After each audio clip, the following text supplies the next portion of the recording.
Assalamualaikum warahmatullahi wabarakatuh. Selamat datang buat yang baru gabung di channel ini. Semoga kalian dalam keadaan sehat walafiat. Dan semoga kalian suka dengerin cerita ini. Langsung aja, mari kita simak ceritanya.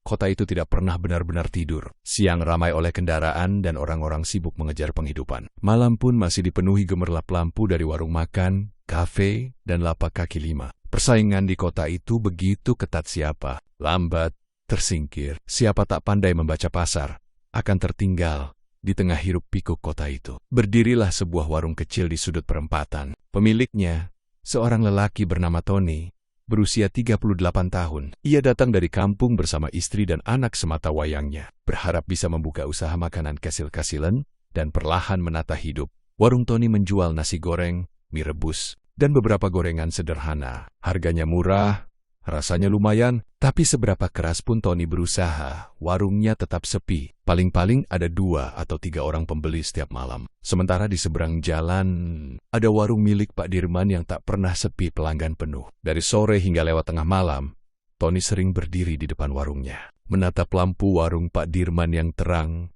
dan suara ramai orang yang makan sambil tertawa.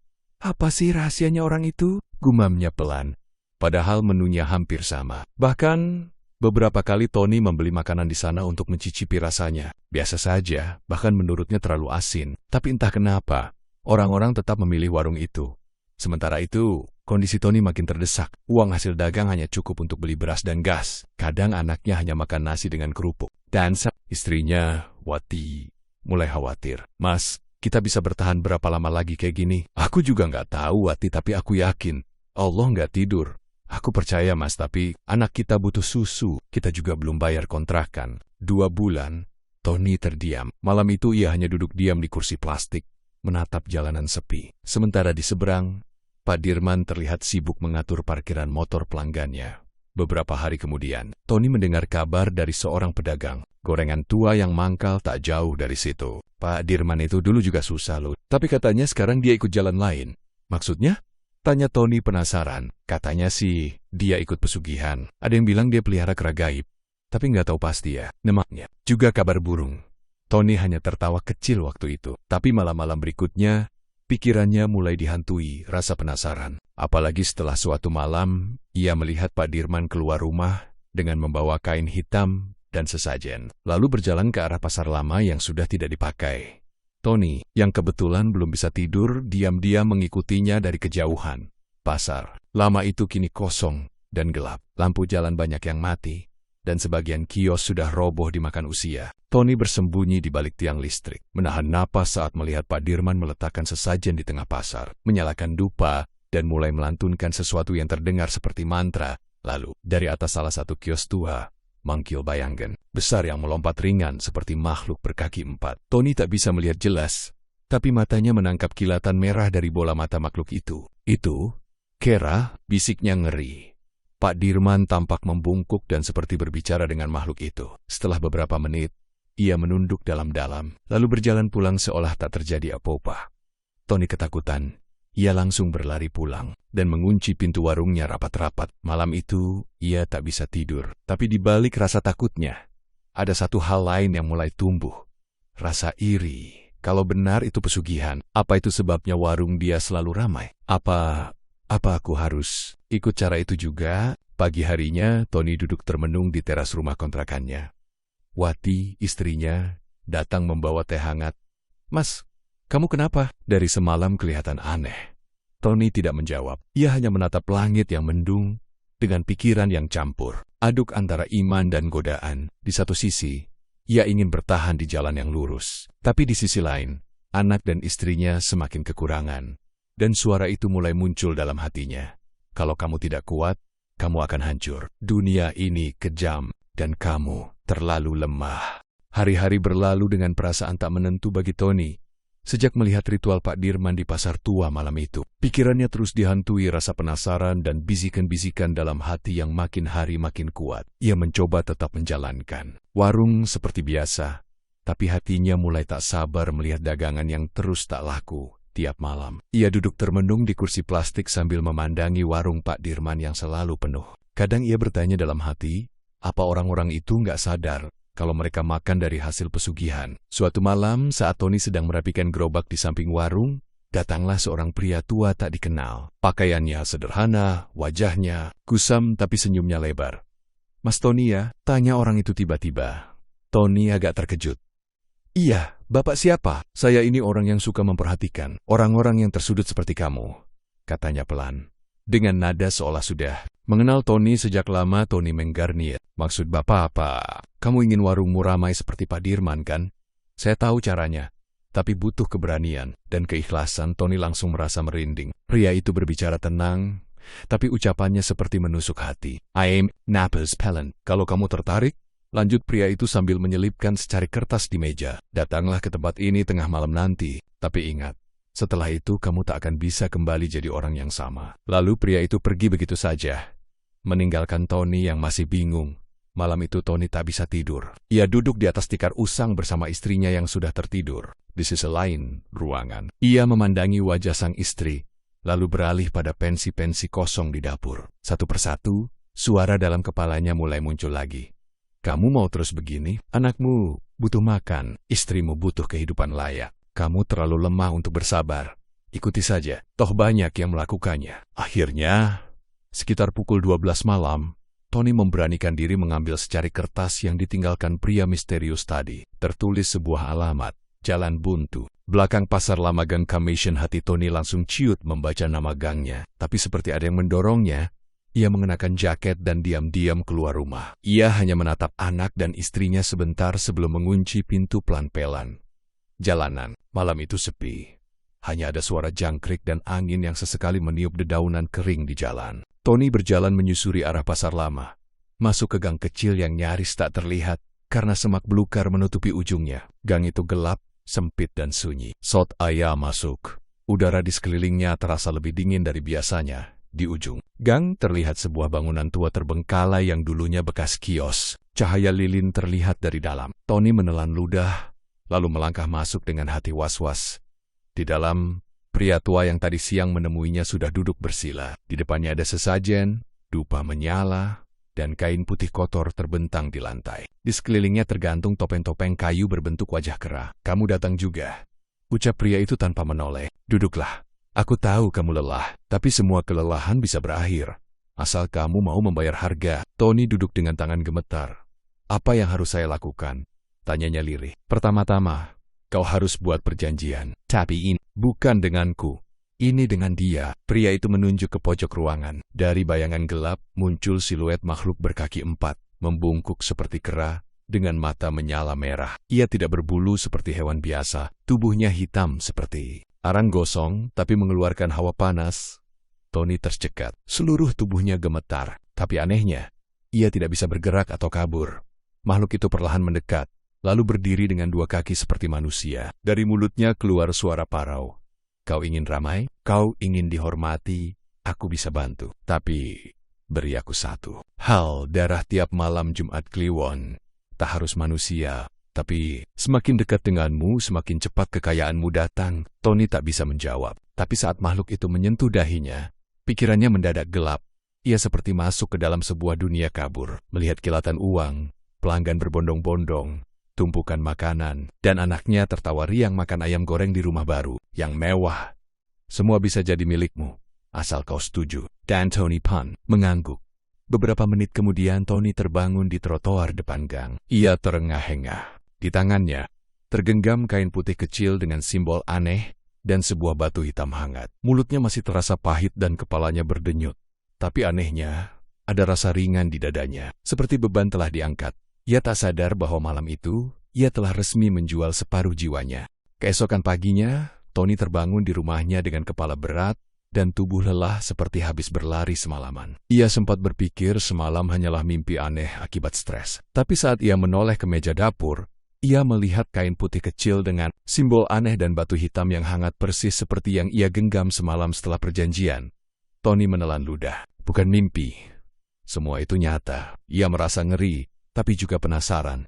Apakah hidupnya akan benar-benar berubah? Hari itu, Tony membuka warung dengan setengah hati. Ia tak banyak berharap. Seperti biasa, ia menata meja dan bangku plastik, menyalakan kompor, dan mulai menggoreng tempe dan bakwan. Namun, baru setengah jam membuka tiba-tiba satu orang datang memesan. Lalu datang lagi 2 orang. Tak lama kemudian, 5 orang berdiri mengantri. Ini warung baru ya? Kok aromanya enak banget sih dari tadi saya cium? Gorengannya kriuk banget, Mas. Pakai apa sih? Mas, nasi gorengnya 1 ya?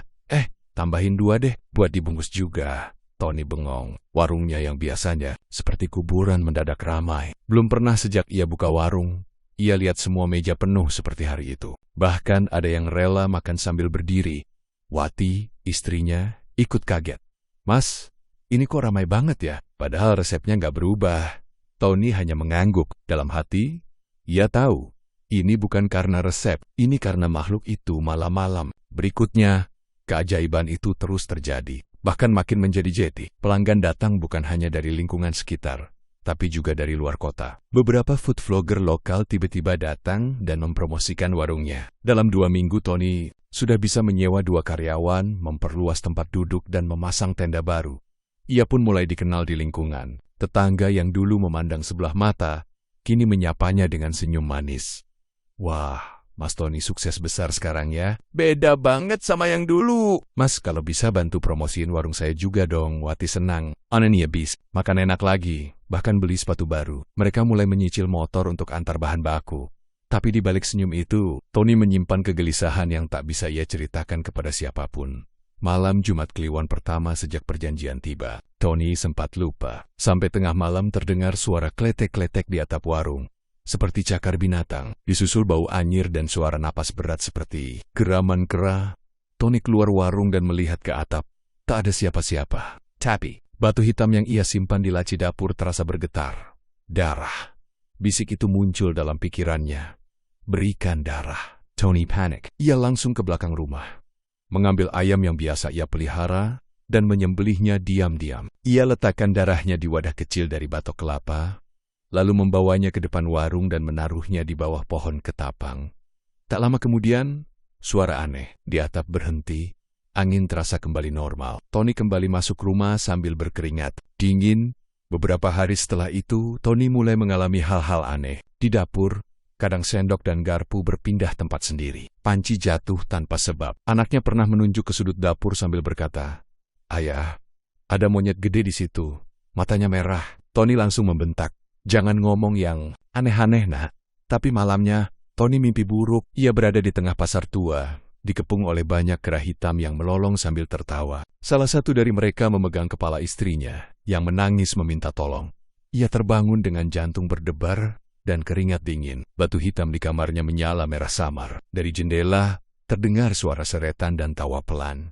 Beberapa hari kemudian, Wati jatuh sakit. Ia mendadak demam tinggi dan sering melamun. Kadang saat tidur, ia mengigau dengan suara seperti bukan dirinya. Bukan darah ayam. Harusnya manusia. Manusia. Tony ketakutan. Ayah sadar bahwa perjanjian itu bukan sekadar jalan pintas. Ada harga besar yang harus dibayar. Tapi kini, ia sudah terlalu jauh. Ia tak bisa kembali.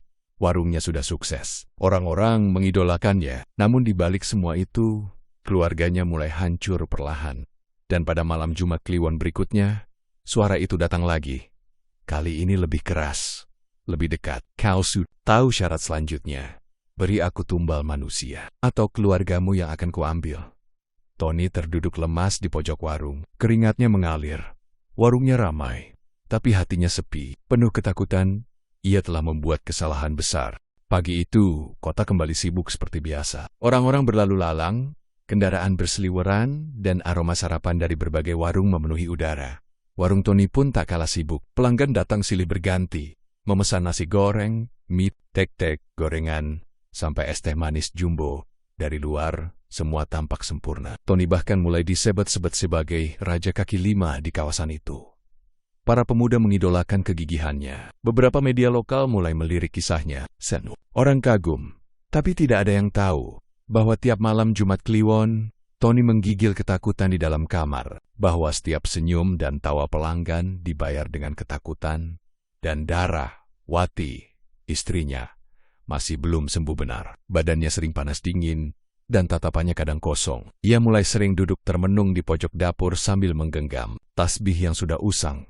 "Mas, Aku nggak ngerti lagi. Aku ngerasa kayak rumah ini udah bukan rumah kita lagi. Tony mencoba menenangkan. Kamu kecapekan. Mungkin aku akan ajak kamu ke dokter nanti sore ya. Tapi dalam hati, Tony tahu ini bukan soal kesehatan fisik. Ini akibat dari perjanjian kotor yang ia buat. Rumah mereka kini seperti tak berjiwa. Hangatnya menghilang, diganti hawa aneh yang menekan dada setiap masuk malam. Anak mereka, Nara, juga mulai sering bicara sendiri. Ia beberapa kali mengaku bermain dengan teman tak terlihat. Bahkan, ia sempat membawa sebuah pisau dapur kecil ke kamar dan berkata dengan polos, kata temanku, darah bisa bikin ayah kaya terus. Tony kaget dan langsung menyambar pisau itu. Ia peluk anaknya erat-erat, lalu menangis. Ampuni aku ya Allah, aku sudah terlalu jauh. Malam harinya, Tony duduk sendirian di teras warung. Batu hitam yang ia simpan dalam kantong celana terasa makin panas. Udara sekitar warung mendadak dingin. Tak lama kemudian, dari seberang jalan, muncul siluet bayangan hitam besar. Matanya merah menyala. Ia berjalan seperti membungkuk. Tangannya panjang dan kukunya mencakar tanah saat berjalan. Makhluk itu berhenti di depan warung Tony. Meski tak bersuara, Tony bisa mendengar suara di dalam kepalanya. Waktumu hampir habis. Tumbal berikutnya bukan ayam, berikan satu manusia. Teteskan darahnya malam ini, atau istrimu yang akan kuambil. Makhluk itu menghilang seperti asap tertiup angin. Tony jatuh terduduk, seluruh tubuhnya lemas. Malam itu, ia tak tidur. Ia hanya duduk di dapur, menatap lantai kosong sambil memikirkan satu hal. Siapa yang akan dikorbankan? Ia tak bisa membayangkan mengorbankan orang lain. Tapi lebih tak sanggup lagi membayangkan kehilangan Wati atau anaknya. Keesokan harinya Tony mulai gelisah. Ia tak tahu harus berbuat apa. Ia mencoba mendatangi orang pintar, ustadz, bahkan dukun lain. Tapi semua yang ia temui menolak. Salah satu ustadz berkata tegas, kamu sudah membuat perjanjian, dan perjanjian dengan makhluk itu tidak mudah diputus. Itu bukan main-main, jalan keluarnya hanya satu taubat sungguh-sungguh. Tapi kamu harus siap kehilangan semua yang kamu punya. Tony pulang dengan kepala berat. Usaha yang ia bangun, uang yang ia kumpulkan, semuanya berasal dari cara kotor. Jika ia berhenti, semuanya bisa hilang. Tapi jika ia terus, keluarganya yang akan dikorbankan. Malam pun tiba. Angin malam terasa lebih dingin dari biasanya. Lengket kelebu, tak ada bintang. Di dalam warung, Tony duduk diam, memandangi batu hitam yang kini retak dan mengeluarkan aroma busuk. Tiba-tiba lampu warung mati sendiri. Warung jadi gelap total. Suara napas berat terdengar dari luar. Disusul suara cakaran di tembok. Nara, anak Tony, menangis di kamar. Wati tiba-tiba terbangun dan berteriak, ambil aku saja, jangan anakku. Tony kaget dan berlari ke kamar. Wati meronta seperti kesurupan. Bola matanya terbalik. Tubuhnya menggigil hebat. Dari mulutnya keluar suara yang bukan suara perempuan. Kau sudah gagal. Sekarang, waktunya menagih hutang. Tony menangis sambil memeluk istrinya. Jangan ambil dia! Aku yang salah. Ambil aku saja. Tiba-tiba angin besar menerpa kamar mereka. Semua benda berjatuhan. Batu hitam di tangan Tony meledak kecil, mengeluarkan suara jeritan. Wati pingsan di pelukannya. Ketika semuanya hening kembali, Tony membuka mata. Warung dan rumahnya berantakan. Batu hitam itu kini menjadi abu. Tapi Wati masih hidup. Nara pun ditemukan tertidur di bawah meja dapur. Tak sadarkan diri tapi selamat. Dan di luar rumah, di dinding warung, tertulis dengan darah. Satu nyawa ditunda. Tapi kutukan belum usai. Pagi itu, Tony membuat keputusan besar. Ia tutup warung. Ia jual semua peralatannya dan pindah dari kota itu. Bersama Wati dan Nara, ia kembali ke kampung halaman yang sederhana. Meninggalkan semua harta yang dulu begitu ia banggakan. Ia tahu, jalan menuju pengampunan tidak mudah. Tapi ia lebih rela hidup miskin asal tenang, daripada kaya tapi dikejar makhluk kegelapan. Namun, sejak kepergian Tony, warung bekasnya tak pernah lagi ditempati. Pemilik kontrakan bilang, setiap malam Jumat Kliwon, dari dalam warung kosong itu terdengar suara cakaran di lantai dan tawa. Tawa kera besar dengan mata merah menyala. Setelah meninggalkan kota, Tony membawa keluarganya kembali ke kampung halaman di pinggiran Jawa Tengah. Kampung itu sunyi, dikelilingi sawah dan pepohonan yang masih hijau. Tidak banyak kendaraan, tidak ada deru mesin, dan udara pun lebih bersih. Di sana, Tony menumpang tinggal di rumah tua milik almarhum ayahnya yang sudah lama tak ditempati. Rumah itu sederhana, dindingnya dari kayu papan, lantainya masih tanah, tapi suasananya hangat. Untuk pertama kalinya, setelah sekian lama Tony bisa tidur tanpa suara cakaran di dinding, tanpa mimpi buruk yang membangunkannya di tengah malam. Wati juga mulai pulih. Wajahnya kembali cerah, Meski tubuhnya masih lemah, Nara, putri kecil mereka, kembali ceria. Ia bermain layangan dengan anak-anak kampung tanpa dibayangi teman tak kasat mata seperti dulu. Namun, meskipun fisik mereka membaik, Tony tahu bahwa jiwa mereka masih luka. Beberapa hari setelah menetap, Tony mulai membaur dengan warga kampung. Ia ikut kerja bakti, menghadiri pengajian malam Jumat, dan aktif di musola dekat rumah. Warga menyambutnya hangat. Suatu malam, setelah pengajian, Tony mendatangi Pak Kiai, seorang tokoh agama yang dituakan di kampung tersebut. "Kiai, saya ingin cerita. Tapi ini bukan cerita biasa. Ini aib saya, dosa saya. Tapi saya butuh pertolongan." Pak Kiai hanya tersenyum bijak. "Insya Allah, tidak ada dosa yang tak bisa diampuni. Ceritakanlah." Malam itu, Tony menceritakan sekelak tentang bagaimana ia dulu putus asa, tentang makhluk kera pesugihan, tentang tumbal, dan tentang bagaimana ia hampir kehilangan Wati dan Nara. Pak Kiai mendengarkan dengan tenang, tak memotong sedikit pun. Setelah Tony selesai, beliau menghela napas panjang. "Kamu sudah menyentuh pintu yang sangat gelap, nak. Tapi Allah Maha Pengampun. Bertobatlah sungguh-sungguh. Jauhkan dirimu dari segala bentuk godaan dunia yang mencurigakan. Salat malam, bersihkan rumahmu dengan bacaan Al-Quran. Ajarkan keluargamu untuk selalu berzikir. Tapi ingat, jejak jin itu tak mudah dihapus. Bisa saja mereka masih mengintai." Tony mengangguk pelan. "Saya siap, Kiai. Apapun risikonya, saya tak ingin kembali seperti dulu." Hari-hari di kampung pun dijalani dengan perlahan tapi pasti. Tony mulai menanam cabai dan sayuran di pekarangan rumah. Ia menjualnya ke pasar kecil tiap pagi. Keuntungannya tak seberapa, tapi cukup untuk makan sehari-hari. Kadang ia membantu tetangga memperbaiki genteng atau merapikan pagar demi sekadar mendapat upah beras.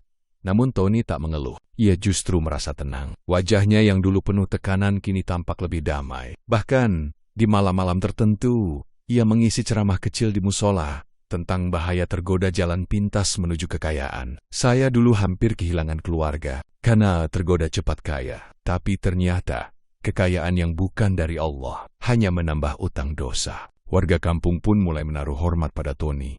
Mereka tak tahu secara detail cerita gelap masa lalunya, tapi mereka bisa melihat bahwa Tony adalah orang yang sedang menebus kesalahan dengan sungguh-sungguh. Namun, kedamaian itu tak bertahan. Lama suatu malam, saat Tony selesai sholat tahajud dan sedang berzikir di kamar, ia mendengar suara kecil dari luar rumah, seperti langkah kaki yang menyeret di atas tanah. Cekrek, cekrek. Ia membuka jendela pelan-pelan. Tak ada siapa-siapa. Tapi saat ia menutup jendela, bayangan hitam lewat cepat di depan matanya. Jantungnya berdegup kencang. Malam itu, Tony tidak bisa tidur. Keesokan paginya, Wati merasa aneh. Air kolam belakang rumah tiba-tiba berwarna keruh, kehijauan, dan ada jejak seperti cakar di tanah basah dekat dapur. Nara pun mengaku melihat bayangan besar yang bergelantungan di pohon mangga. Tony makin waspada. Ia segera mendatangi Pak Kiai lagi. "Mereka masih mengikutiku, Kiai. Padahal, saya sudah meninggalkan semua itu." Pak Kiai mengangguk pelan. "Itulah bahayanya perjanjian gaib. Sekali kamu buka pintu, mereka bisa masuk kapan saja. Sekarang kita harus membersihkan rumah dan pekarangan. Kamu dan keluargamu harus benar-benar menjaga ibadah. Jangan sampai ada celah." Hari itu, dilakukanlah ruqyah dan pembersihan rumah. Pak Kiai dan beberapa jamaah membaca surat Al-Baqarah, ayat kursi, dan surat Yasin. Rumah terasa lebih ringan setelahnya. Namun saat azan maghrib berkumandang, seekor kera besar hitam muncul. Di belakang rumah, duduk mematung di atas pagar. Matanya menyala merah, dan tubuhnya tak bergerak sedikit pun. Para warga melihatnya dengan ngeri. Tapi saat Pak Kiai mendekat sambil mengangkat Al-Quran dan membaca keras, kera itu menghilang seketika, seperti asap tertiup angin. Pak Kiai berkata pelan, "Ini bukan sekadar jin biasa. Ini pesugihan tua. Dia tak akan menyerah semudah itu." Sejak kejadian itu, Tony dan keluarganya hidup lebih hati-hati. Mereka tak pernah lupa sholat, dizikir, dan membaca Al-Quran setiap malam. Tony juga menggantungkan ayat kursi di setiap sudut rumah. Ketenangan mulai kembali.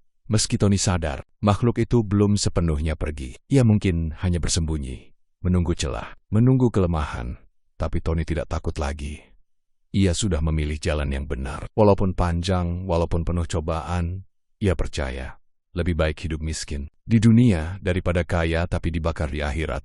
Sudah hampir 1 bulan sejak Tony dan keluarganya pindah ke kampung. Meski hidup dalam kesederhanaan, hari-hari mereka jauh lebih tenang dibanding saat tinggal di kota. Wati mulai tersenyum lagi, dan Nara tumbuh menjadi anak ceria yang suka membantu ayahnya menyiram tanaman di pekarangan Namun, Tony tahu bahwa ketenangan itu hanya sementara. Ia paham bahwa makhluk dari dunia lain kera hitam pesugihan tidak akan membiarkannya lepas begitu saja. Perjanjian yang dulu ia ikuti bukan perjanjian yang bisa diputus hanya dengan permohonan tobat. Ada harga, ada balasan. Dan entah kapan mereka akan datang menagihnya. Hari itu, langit tampak murung sejak pagi. Awan tebal menutupi matahari, membuat suasana terasa suram. Angin yang biasanya sejuk kini bertiup kencang, membuat pohon-pohon bergoyang hebat. Tony baru saja pulang dari ladang saat melihat pintu rumahnya terbuka setengah. Ia merasa aneh, karena Wati biasanya sangat hati-hati mengunci pintu. "Wati," panggilnya pelan, sambil mendorong daun pintu. Tak ada jawaban. Ia masuk perlahan. Rumah tampak gelap dan sunyi. Tidak terdengar suara anak kecil atau suara memasak dari dapur. Tony mulai panik. Ia bergegas ke kamar dan menemukan Wati tergeletak di lantai. Matanya melotot. Tubuhnya menggigil hebat. "Mas, dia datang lagi. Dia di dekat Nara," ucap Wati terbata. Tony langsung lari ke kamar anaknya. Kosong. Jendela kamar terbuka lebar. Tirai sobek dan lantai penuh dengan jejak kaki kecil berwarna lumpur. Seketika itu juga, Tony berteriak memanggil warga kampung. Orang-orang berkumpul dan membantu mencari Nara ke seluruh penjuru desa. Mereka menyusuri sungai, kebun bambu, dan jalan setapak menuju hutan kecil di pinggir desa. Pak Kiai datang dengan wajah serius. "Aku sudah peringatkan Tony, Miriam tidak akan pergi tanpa meninggalkan luka. Ini saatnya kau benar-benar lawan mereka.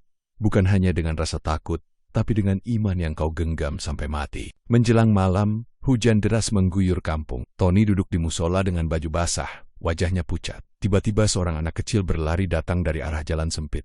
"Om Tony, tadi aku lihat Nara di belakang balai desa. Dia digendong sama makhluk tinggi berbulu." Tanpa pikir panjang, Tony langsung berlari ke arah yang dimaksud. Di sana, ia menemukan semak-semak roboh, bekas tanah yang diinjak kaki besar, dan potongan kain baju Nara yang tersangkut di dahan tipat di bolik. Semak itu, ada sebuah gua kecil yang jarang dijamah orang dikenal warga sebagai goa larangan. Konon katanya, tempat itu dulunya lokasi pertapaan orang sakti, tapi sejak lama ditutup karena sering muncul suara aneh dan bau bangkai yang tak jelas sumbernya.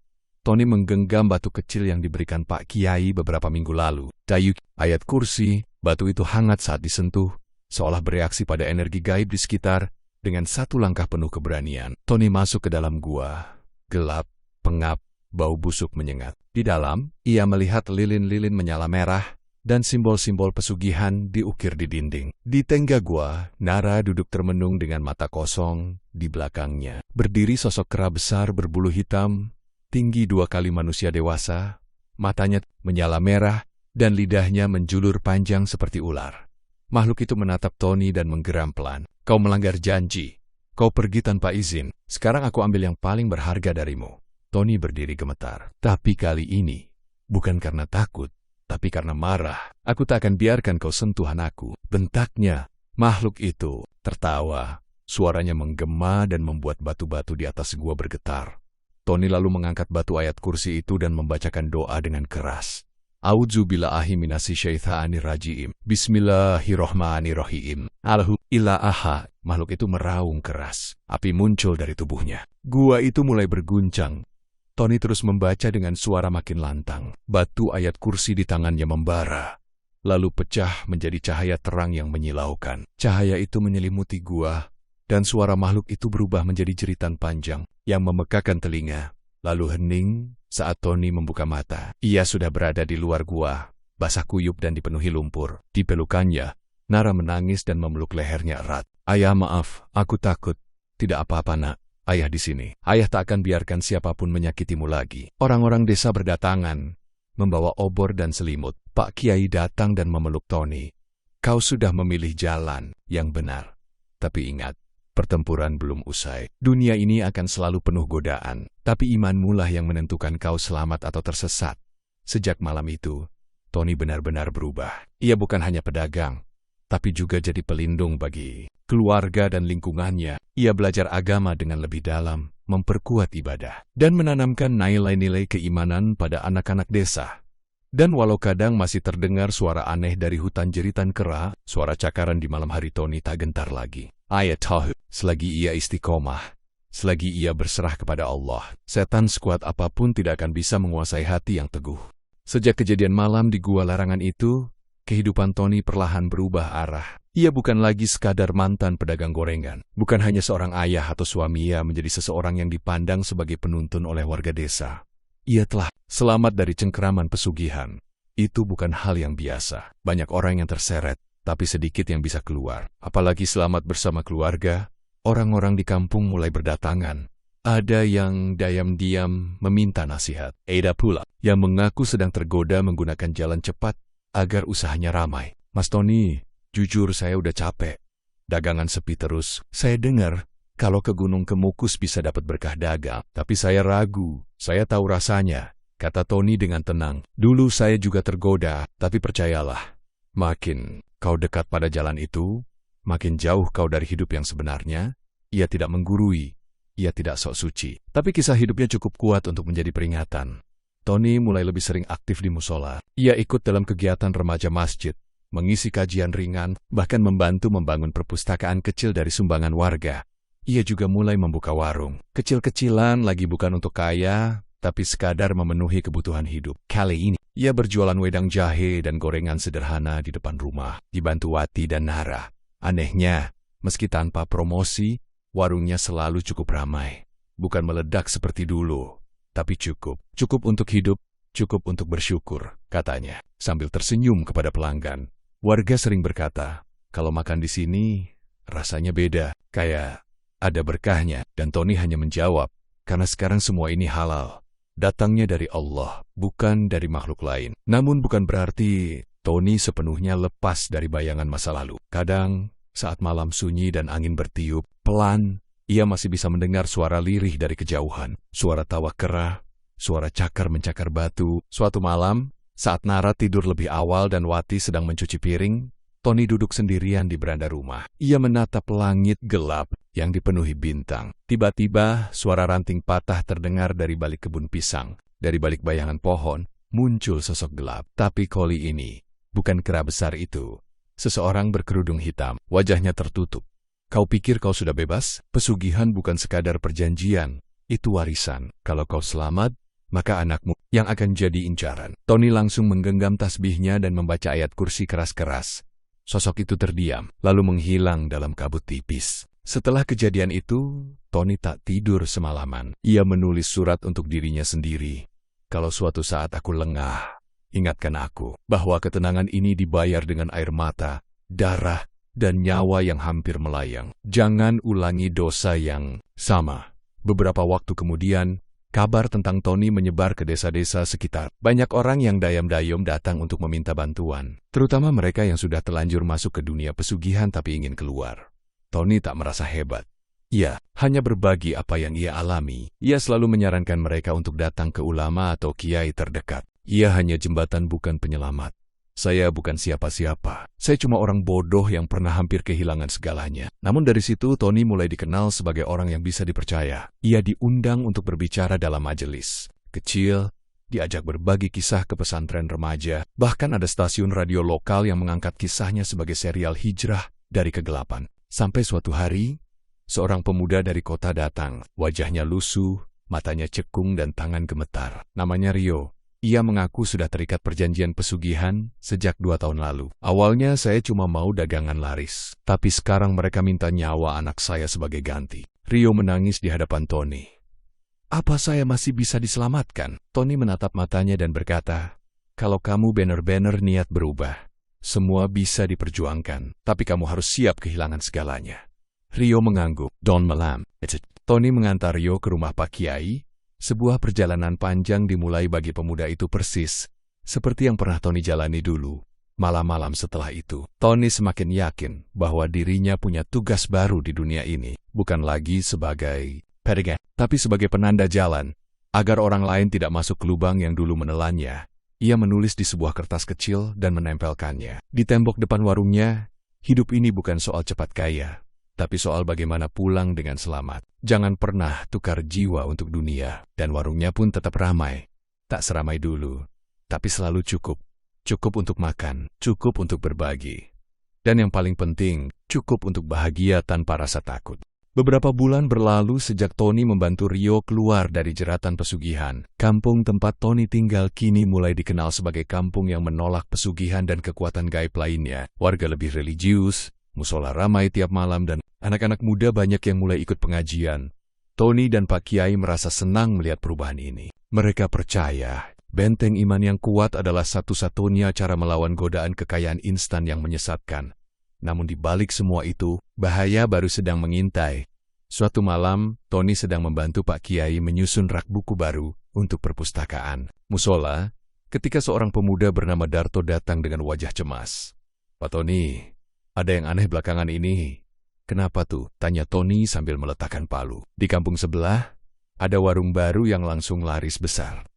Pemiliknya dulu tukang ojek, sekarang bisa bangun warung 2 lantai dalam sebulan. Makanannya biasa aja, tapi orang-orang kayak ketarik aja buat beli." Tony menegang. Ia pernah dengar cerita serupa, dan biasanya, kalau usaha tiba-tiba melesat tanpa alasan logis, ada yang tidak beres. "Kamu tahu siapa pemiliknya?" "Namanya Gino. Tapi belakangan dia sering ditemani orang-orang kota yang pakai jubah hitam. Katanya dari komunitas spiritual. Mereka inggasi ilmu dagang spiritual modern katanya." Malam itu juga, Tony dan Pak Kiai berdiskusi panjang. Dari yang mereka dengar, sebuah sekte baru dari kota mulai menyebarkan ajaran pesugihan versi modern ke desa-desa. Mereka tidak menyebutnya pesugihan, tapi ilmu pelarisan spiritual, energi uang, atau pintu rezeki dari dimensi lain. Padahal, hakikatnya tetap sama. Mereka menyerahkan sesuatu kepada makhluk gaib untuk mendapatkan kekayaan. Beberapa hari kemudian, Tony mengunjungi warung Gino secara diam-diam. Ia berpura-pura menjadi pelanggan. Warungnya besar, mewah, dan penuh lampu. Pelanggan datang tanpa henti. Tapi Tony merasa ada yang janggal. Aromanya wangi tapi menusuk, seperti bunga kamboja dan dupa. Di setiap sudut warung, ada pot kecil berisi tanah merah dan ukiran tak dikenal. Tony duduk, memesan es teh dan nasi goreng. Ketika ia mencicipinya, rasanya biasa saja, tapi ada sensasi aneh seperti mulutnya kesemutan. Dan pikirannya jadi kosong. Tiba-tiba, seorang pria berpakaian rapi duduk di depannya. Wajahnya pucat, senyumannya dingin. "Saya tahu siapa Anda, Pak Tony. Anda orang yang lolos dari pesugihan. Hebat. Tapi Anda terlalu kolot. Orang-orang sekarang butuh hasil cepat. Mereka nggak punya waktu buat doa, dizikir, atau ngaji. Mereka butuh solusi instan. Dan kami kasih itu." Tony menatap tajam. "Solusi yang kau maksud adalah neraka yang dibungkus indah." Pria itu tersenyum semakin lebar. "Kalau begitu, jangan salahkan kami kalau kampungmu nanti kehilangan cahaya." Tony langsung berdiri dan pergi. Ia tahu, perang belum selesai. Malam harinya, Tony berkumpul dengan Pak Kiai dan tokoh masyarakat. Mereka membuat rencana. Pertama, mereka akan memperkuat kajian di musola. Kedua, mereka membentuk tim relawan muda untuk menyebarkan informasi soal bahaya pesugihan modern. Dan yang ketiga, mereka akan datangi satu persatu warga yang berpotensi tergoda untuk diberikan pemahaman. Tony juga membuat pamflet kecil dengan tulisan, "Waspadai ilmu pelarisan. Mereka tidak minta uangmu, tapi jiwamu." Pamflet itu disebar ke pasar, warung, dan tempat umum. Namun, kelompok dari sekte itu tidak tinggal diam. Beberapa malam setelahnya, musola dirusak. Al-Quran dilempar ke lantai, ayat kursi yang digantung di dinding dibakar sebagian. Tony marah, tapi ia tetap tenang. Ini bukan saatnya melawan dengan emosi. Ia tahu, kegelapan hanya bisa dikalahkan dengan cahaya.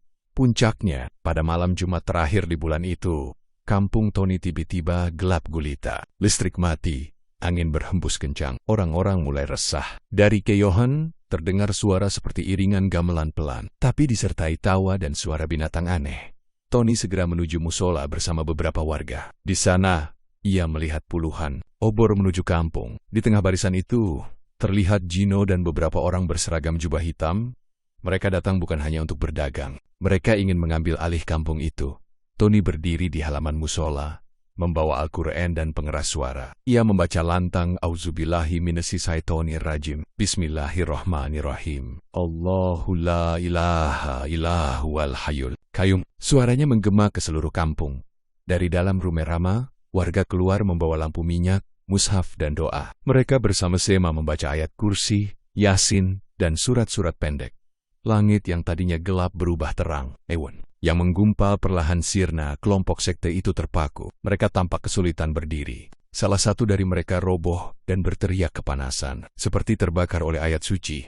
Gino mencoba bertahan, tapi wajahnya pucat dan matanya kosong, seolah ada yang menghisap kekuatannya dari dalam. Akhirnya, mereka semua mundur dan kabur ke arah hutan. Suara gamelan menghilang. Malam kembali tenang. Sejak malam itu, kampung Tony dikenal sebagai kampung yang tak bisa disentuh pesugihan.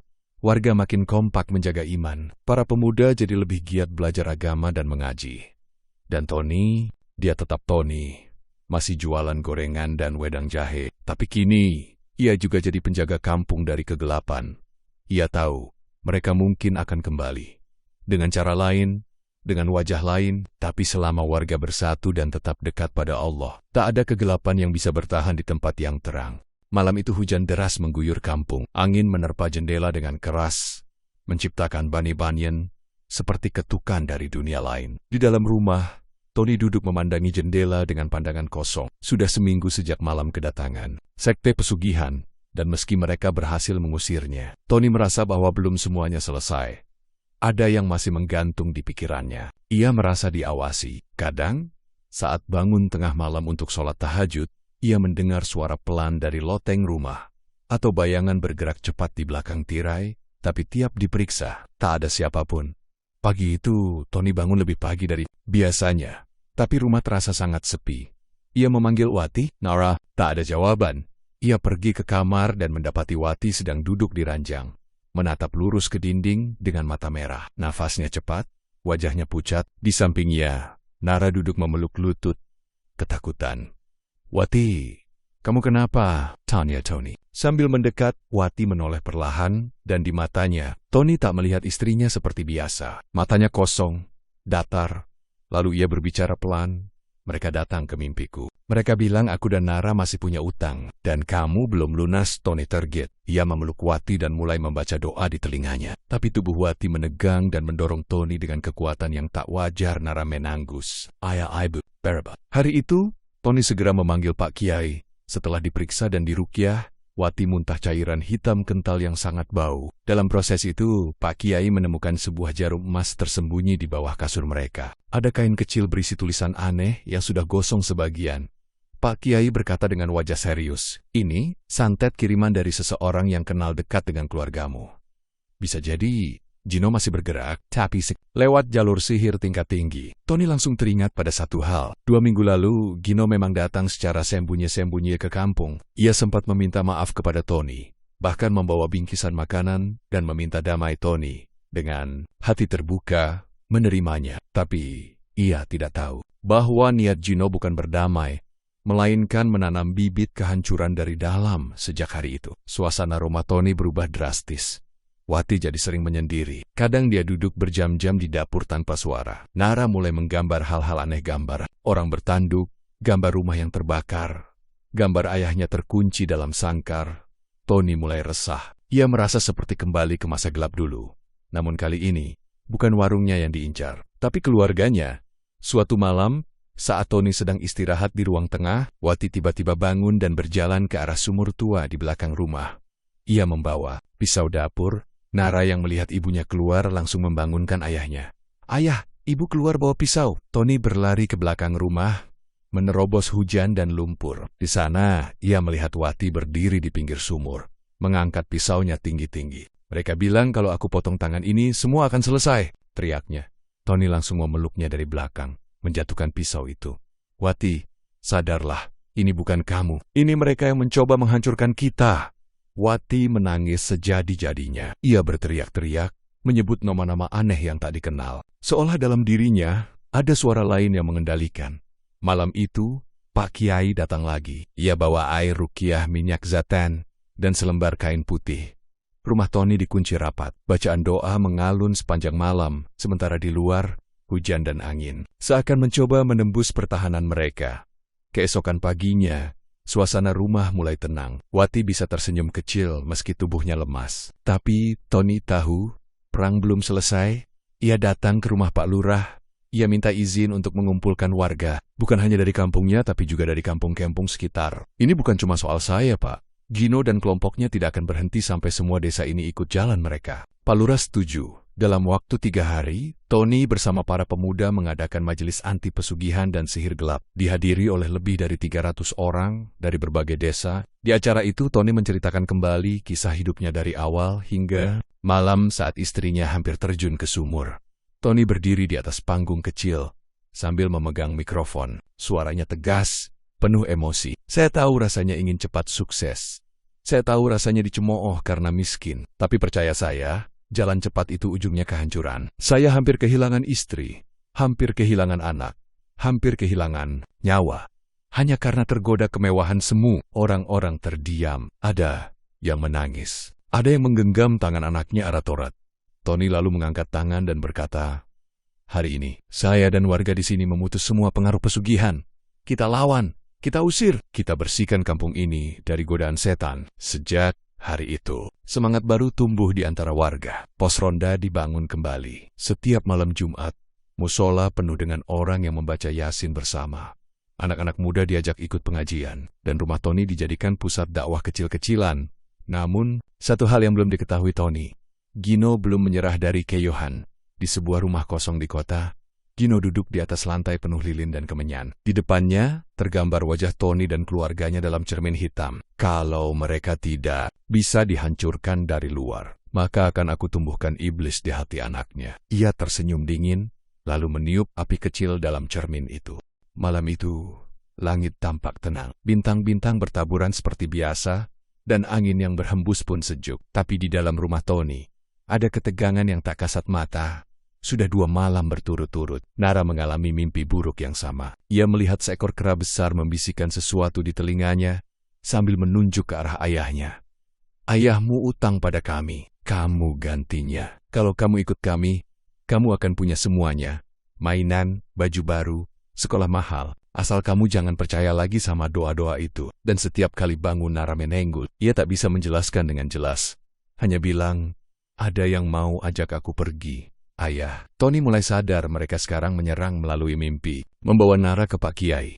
Setelah diperiksa, Pak Kiai mengangguk pelan dan berkata, "Gino sudah pakai cara paling halus dan paling berbahaya. Dia tak akan menampakkan diri secara fisik lagi. Sekarang dia menyusup lewat mimpi, lewat alam bawah sadar. Anakmu sekarang jadi sasaran karena jiwanya masih bersih dan mudah dipengaruhi. Sekali saja dia mengiyakan dalam mimpi itu, maka tubuh dan jiwanya akan diambil perlahan-lahan."